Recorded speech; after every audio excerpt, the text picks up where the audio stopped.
এই যে WhatsApp everybody, কেমন আছো তোমরা সবাই? আশা করি সবাই ভালো আছেন। আপনাদের দোয়ায় আমিও অনেক অনেক ভালো আছি। তো নিয়ে আসলাম আরও একটা নতুন ভিডিও। আজকের ভিডিও হতে চলেছে কিছু ছাপড়ি টিকটকার্সদের নিয়ে।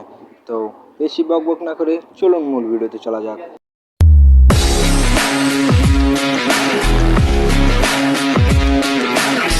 একটা কথা প্রথমেই বলে রাখি, যারা মনে করতেছেন ভিডিওটা শুধু বিনোদনের জন্য, তারা এটা ভুলেও পাবেন না, কারণ ভিডিওটা আসলেই বিনোদনের জন্য।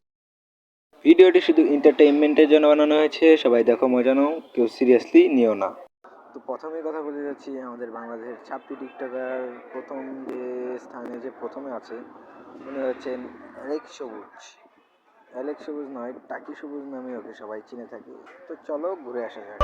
একজন কমেন্ট করছে, ভাই চুলের কালারটা নষ্ট হয়ে গেছে, আবার নিউ কালার করেন।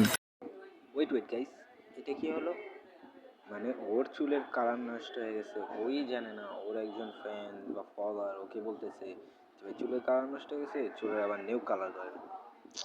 ওই যাব ভাই, এদের মানে কি বলবো, এদেরকে শুধু শুধু আমি চাপড়ি বলি না গাইস। হ্যাঁ ভাই ঠিক আছে, 16 তারিখে চট্টগ্রাম যাইতাছি। তো চুলটা আবার নতুন করে কালার মাইরে আনমু চট্টগ্রামে। ঠিক আছে ভাই, সবাই ভাই এখন তোমরাই বলো এদেরকে কি বলা উচিত। মানে এদের দেখলে না আমার এমনি গা জ্বলে। এই জন্যই আমি চাপড়ি ছেলে মেয়েদেরকে দেখতে পাই না। এরা এত এত চাপড়িগিরি করে, ছি ভাই ছি।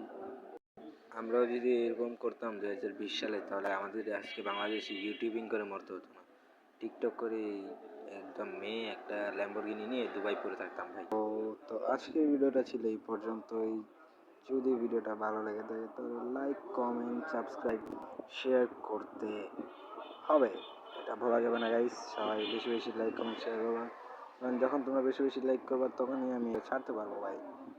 তো আল্লাহ হাফেজ গাইস, গুড বাই।